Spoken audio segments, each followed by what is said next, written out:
let me ask you then, bringing consciousness into your life, how you're shifting from living in 5% automatic conscious into closer to 100%. Are you a meditator? Is visualization enough to change this consciousness? Visualization is an approach, but there are many more effective approaches as well. And this is why I listed them in the resources on belief change modification, energy psychology, group, different modalities. The whole idea is this. We have to recognize that the subconscious mind and the conscious mind do not learn in the same way. And this has been the biggest problem in the entire world, because people say, I've become so aware of something, but my life is still the same. Oh, I read the self-help book, but my life is still the same.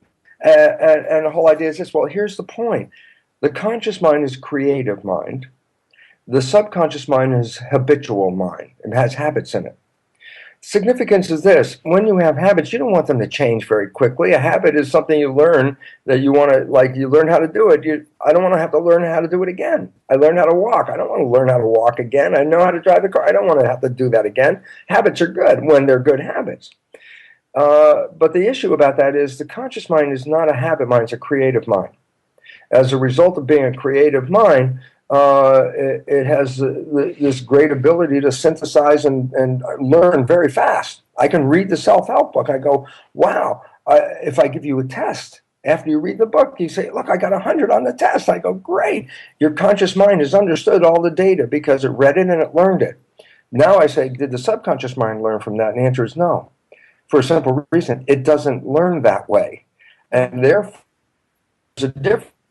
We can educate the conscious mind very quickly and easily through all the efforts of going to programs, reading books, watching videos. You can go, aha, and the conscious mind learns something. Subconscious mind doesn't do it that way. Subconscious mind learns primarily in normal life two ways. Number one, first 7 years, hypnosis. So that was bypassing consciousness and then putting data straight into the subconscious mind. Okay? Then number two was after you're 7, we're not doing hypnosis anymore. Now we're doing habituation, repetition. How did you learn ABCs? Well, you had to repeat it and repeat it and repeat it and repeat it, and then you finally got from A to Z. But once you did it, you didn't have to do it again. Okay? So the conscious mind can go, aha, learn something, and it has no impact on the subconscious program. And people think, well, I can talk to myself. And I go, that's another problem. Because you are an entity in the conscious mind. That's where your source, your spiritual connection, conscious mind. But I say, well, who's in the subconscious mind? I go, nobody's in the subconscious mind. It's a machine. It just records. It's like an old-fashioned tape recorder. You have a tape playing, and you say, I don't like the program. So I say, okay, go talk to the tape player.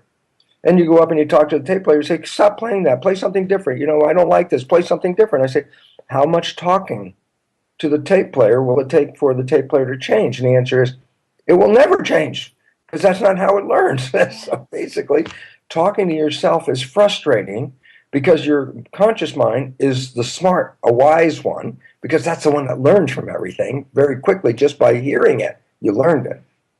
The subconscious mind doesn't learn that way.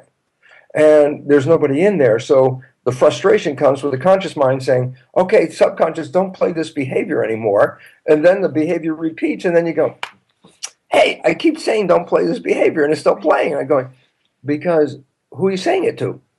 There's nobody there. You want the subconscious to learn, you have to in the way that the subconscious mind uses information. Hypnosis, repetition.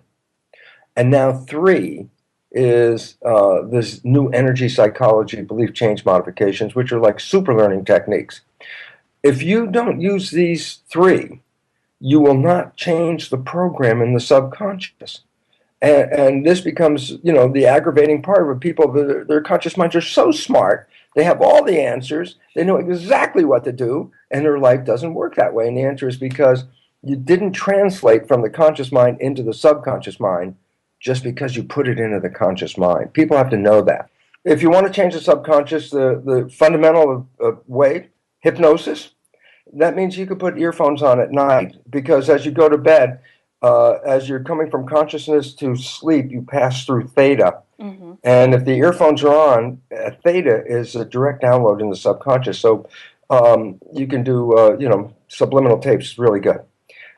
If you want to do something else, then repetition, something that you keep repeating and repeating, because that's how you create a new habit. So you have to take where you would normally play an old behavior, you have to consciously play a new behavior and keep repeating that new behavior, and that will do it. And psychology is like pushing the record button. It's like finding how to create a super learning moment, so that in that super learning moment, you can download a belief in 5 minutes. And that is necessary right now. For this reason is civilization is pushing itself against the wall here. Mm-hmm. We're creating planetary upheaval, destroying ourselves. We don't have a lot of future time to spend months on reprogramming, which would be like, trying to make new habits and stuff like that. Right. So necessity is the mother of invention. We have a necessity to change fast, and now there's an invention of, energy psychology, belief change modification, that offers this opportunity because we need to get our feet on the ground as soon as fast as we can. Mm-hmm, absolutely. I have found EFT, emotional freedom technique, the matrix reimprinting techniques to work as well. I'm excited to look more into the Psych K because you're right. We also have a responsibility as parents. Oh, absolutely. It is not just this, I want to feel better about myself. We have a responsibility to do this so that we can be living more consciously and so that we can teach our children that it's also their responsibility, that this is a part of their life, is to learn how to be a conscious human being. So that's definitely the direction, because we lost it.